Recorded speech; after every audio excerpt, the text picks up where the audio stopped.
Hello, bachcho. Let's read this question. The question says, what type of bond is normally expected between an atom with a completed octet and an atom with a sextet of electrons? बच्चों इस question में हमसे पूछा गया है कि हमें कौन से टाइप का बॉन्ड हम एक्सपेक्ट कर सकते हैं हमारे एक एटम के पास जिसके पास कंप्लीट ऑक्टेट हो और एक ऐसे एटम के पास जिसके पास सेक्सटेट ऑफ इलेक्ट्रॉन हो उनके बीच में। तो फर्स्ट ऑफ ऑल बच्चों इस क्वेश्चन में हम लोग बात करते हैं हमारे की कंसेप्ट के बारे में। और की कंसेप्ट क्या होगा बच्चों हमारे पास टाइप्स ऑफ बॉन्ड। बच्चों अगर हम जनरली बात करें हमारे पास जनरली हमारे दो आइटम्स के बीच में कितने टाइप के बॉन्ड हो सकते हैं, तो जनरली दो आइटम्स के बीच में हमारे पास तीन टाइप के बॉन्ड्स देखने को मिलते हैं। जनरली हमारे पास एक तो होता है कोवलेंट बॉन्ड, एक होता है कोवलेंट बॉन्ड, सेकंड होता है बच्चों आयनिक बॉन्ड, सेकंड होता है आयनिक बॉन्ड और थर्ड होता है बच्चों हमारे पास कोऑर्डिनेट कोवलेंट बॉन्ड।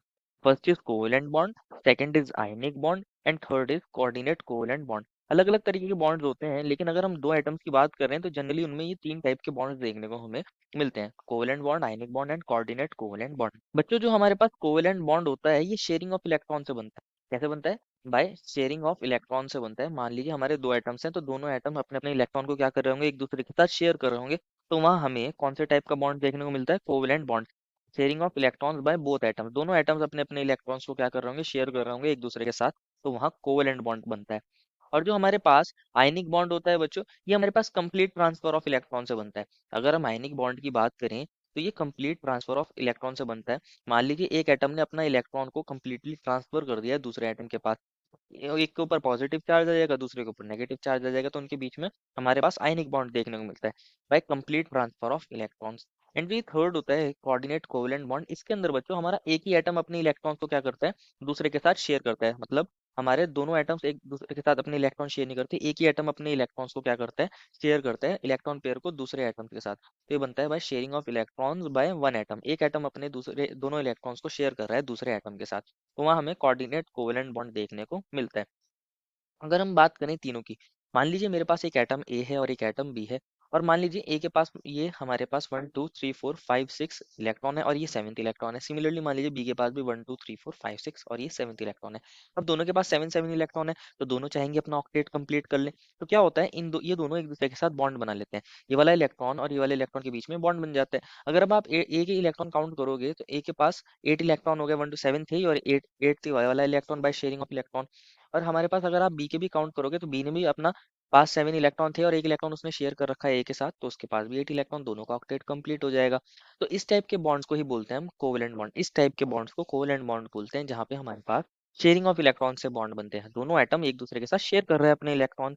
अगर हम बात करें दूसरे टाइप की बॉन्ड की, मान लीजिए एक NaCl का एग्जांपल ले लेते हैं। Na की कॉन्फ़िगरेशन क्या होती है, 1s2 2s2 2p6 3s1।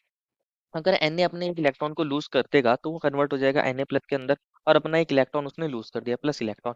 तो Na की कॉन्फ़िगरेशन क्या हो जाएगी, 1s2 2s2 2p6, क्योंकि इसकी कॉन्फ़िगरेशन 2p6 हो गई है। अगर हम Cl की बात करें तो Cl की कॉन्फ़िगरेशन होती है 1s2 2s2 2p6 3s2 3p5।